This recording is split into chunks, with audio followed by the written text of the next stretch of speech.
What is up, guys? I'm Keenan with Nailed It Media, and welcome back to the channel where we talk all stuff tech, including, but not limited to, camera reviews just like this one.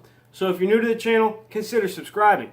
Today we're going to be looking at the Alpha 5100 mirrorless camera from Sony. So let's jump right in.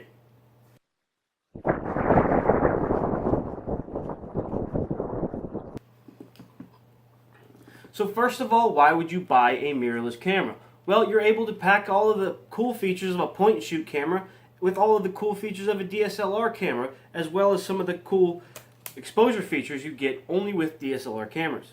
So here's where the Sony 5100 really comes in. Now, Sony kind of dominates the mirrorless market because they're able to pack large sensors and superior autofocus into such a small portable package. Now, there are other offerings from Canon and Nikon and Fuji. However, at the price point of $599, I really think that Sony has the mirrorless market nailed down. See what I did there? This puppy sports a 24.3 APS-C megapixel sensor, capable of taking 6 frames per second in continuous shooting mode. Those files can be saved in either JPEG, RAW, or if you're feeling antsy, both. The video capabilities are actually even more impressive, and the primary reason I purchased this camera. It's able to take 1920 by 1080 at a buttery smooth 60 frames per second. It does also shoot in 24 and 30 frames per second for all you cinema guys out there. This camera does feature an HDMI Type D connection so that it can plug directly into any HD ready device for quick playback. The kit lens is SELP 1650PZ. And it is a 16 to 50 millimeter lens with optical image stabilization.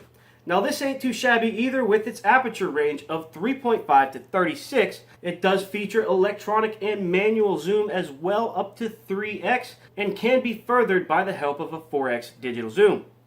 Now, Sony has been known in the industry for making some of the best cameras on the market today. The hybrid contrast phase detection, as Sony calls it, delivers 25 autofocus points, and this camera, the 5100, is actually one of the fastest focus snapping cameras on the market. Now, you can change the speed at which it snaps to its target in the menu to create some cool effects or to satisfy your liking. Unfortunately, one of the trade-offs you get with this camera is the exclusion of a viewfinder.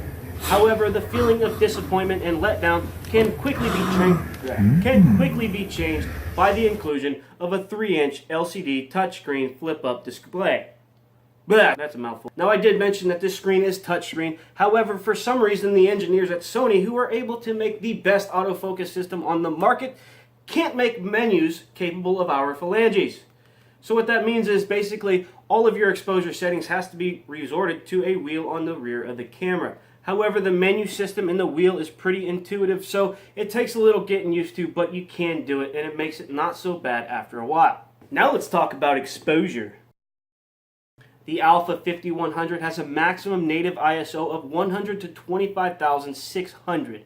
The shutter speed can vary from 30 full seconds to 1/4000th of a second, making for some really cool long exposure shots while still being able to stop the wheels of a speeding car. The features of this camera are comparable to that of its bigger DSLR cousin, but again, it is a bit of a menu dive. The camera does have some pretty creative exposure modes or preset modes for panorama, HDR, portrait, macro, and many others. And Sony rather fittingly calls these creative exposure modes. The pop-up flash can be tucked neatly into the body of the camera, and when needed, it can deploy in a flash.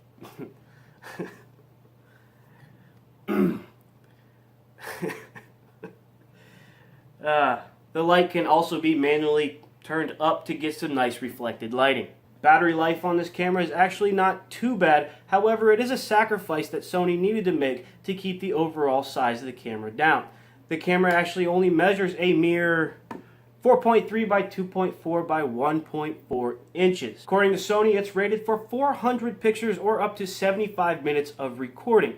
I find that to be adequate for my needs. However, if it's not enough for you, you can purchase another battery as well as an external charger. The battery can be charged internally via a USB 2.0 connection.